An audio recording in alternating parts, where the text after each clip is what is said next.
বর্ষার মেঘের সঙ্গে মিতালি বলেই এর আরেক নাম মেঘা গমপ্রিয়। আর নারীর সৌন্দর্যের সঙ্গে তুলনা করে অনেকেই বলে ললনা প্রিয়। এছাড়াও স্থান কাল পাত্রভেদে বিভিন্ন নামেও কদমের পরিচিতি রয়েছে। কদম ফুল ছাড়া বর্ষা যেন একেবারেই বেমানান। বর্ষার অনুভূতি ও অপরূপ সৌন্দর্যের দাবিদার কদম ফুল। মাহফুজ রাজার প্রতিবেদনে দেখুন বিস্তারিত।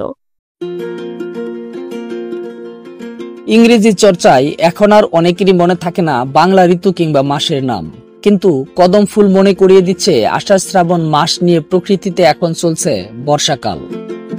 কিশোরগঞ্জের হোসেনপুর উপজেলার গ্রামগঞ্জে সবুজ পাতার ফাঁকে ফাঁকে ঝুলে থাকা কদম ফুলগুলো খুব সহজে মন কাড়ে ফুল প্রেমীদের।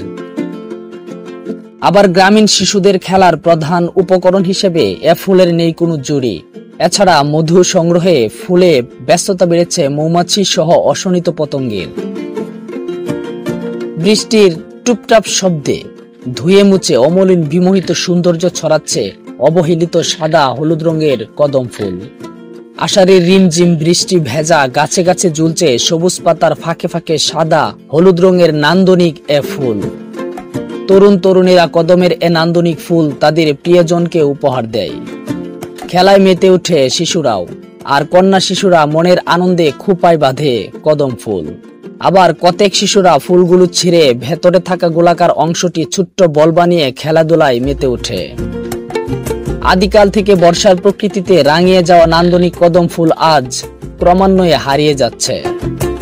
বৃত্তপুষ্প, কর্ণপূরক, মঞ্জুকেশিনী, পুলকি, সরসব, ললনাপ্রিয়, সুরভি ইত্যাদি মনোহর সহ কদমের রয়েছে আরো অগণিত নাম।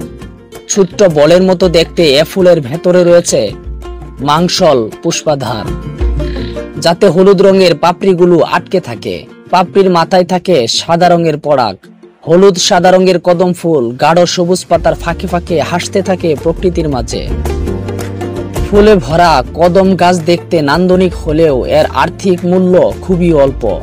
কদম কাঠ নরম বলে আসবাবপত্র তৈরিতে অনুপযোগী, তবে কাঠ দিয়ে বাক্স পেটরা, দিয়াশলাই ও কাগজ তৈরি হয়ে থাকে। জ্বালানি হিসেবে ব্যবহার চমকপ্রদ। শুধু সৌন্দর্যে আর মাধুর্যে নয়, ভেষজ গুণের পাশাপাশি কদমে রয়েছে আরো কতক গুরুত্ব। কদমের ছাল, পাতা কিংবা ফুলের রস পিপাসা নিবারণের পাশাপাশি কৃমি ও জ্বরনাশক এবং বলকারক হলেও গ্রাম বাংলায় সেই কদমের ঘ্রাণ এখন অনেকটাই অতীত। আষাঢ়ের রিমঝিম বৃষ্টিতে হালকা দক্ষিণা বাতাসে হলুদ সাদা ফুলে দুল খাওয়া কদমের নেই আগের মতো সেই জুলস।